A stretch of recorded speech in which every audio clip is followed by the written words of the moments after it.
คือว่าผ่านการฝึกอบรมใน6ชุดนี้ตัวเองมักแท้ๆก็เป็นบทที่ว่าเป็นการนำพานะเพราะว่าเป็นอย่างจริงเว้าจังซั่นก็อันนึงก็ตัวเองอยู่ในขั้นท้องถิ่นก็เป็นอันอื่นว่าเป็นการจะตั้งบ้านผู้นึงนะเป็นที่ว่าเคยเป็นนายบ้านแดแล้วก็มาเป็นหัวหน้ากลุ่มผลิตแดทุกๆวันที่15เฮาต้องได้เอิ้นกันมาร่วมแล้วเพื่อวางแผนบ่เพื่อว่ากวดกาคืนเวียกที่วางไว้เนาะที่ว่าเฮาปฏิบัติได้ซำใดแล้วเฮาก็เฮ็ดเป็นแผนต่อไปอีกนะเดือนต่อไปนะอันตัวนี้เพราะว่าความรู้ของตนเองที่ว่าตัวเองได้ฝึกมานะแล้วก็ได้นำพาเจ้าวิธีการนี้อยู่ในขั้นกลุ่มเนาะตัวเองก็มีความ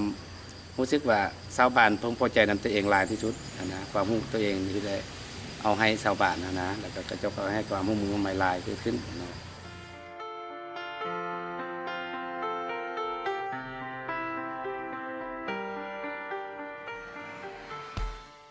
ทำอิฐก็คิดกังวลแล้วคิดซับซ้อนแล้วบ่ฮู้ที่จะไปเนาะก่อนที่เราจะเข้ามาเรียนบ่ฮู้ว่าจะเป็นแนวใดบทเรียนมันจะยากบ่หรือว่ามันจะง่ายบ่คิดกังวลไว้ก่อนก็บ่ฮู้ว่าจะมาฮอดจุดนี้ได้ก็สามารถที่ให้ตัวเองปรับเปลี่ยนเป็นหลายตื่น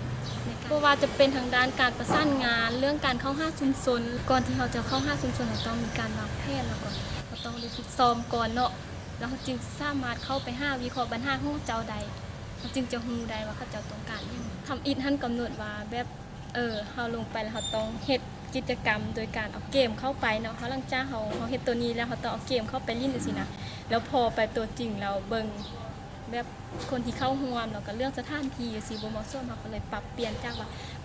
ถ้าเฮาจะไปเล่นเกมมันคือจะบ่เหมาะสมเราเอาแบบอยากมีส่วนร่วมสิถ้าเขาเจ้าตบมือสินะเอาตัวนี้เข้าไปส่วนก็จะก็ตอบรับแบบว่ายิ้มแย้มแจ่มใสมีอันแบบ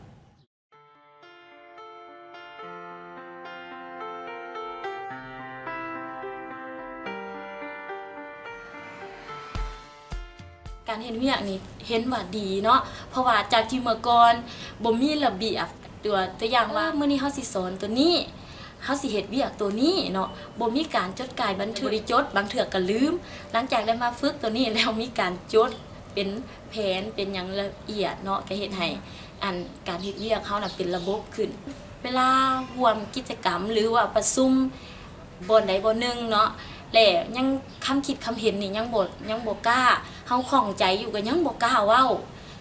มีบางเทื่อเนาะเฮากล้าปากกล้าล้มแบบเฮ็ดกิจกรรมหรือว่าซุ่มนั่นประชุมนี่น่ะขึ้นนำเสนอเนาะสั้นแท้สั้นว่าหลังจากได้มาฝึกตัวนี้ก็มีส่วนละใครหลายเนาะนึงกล้าแสดงความคิดความเห็นและกล้าที่จะประเสริญกับกิจกรรมหรือว่ากล้าที่ประเสริญกับสภาพการเนาะก็รู้สึกว่ามีความกล้าหลายขึ้น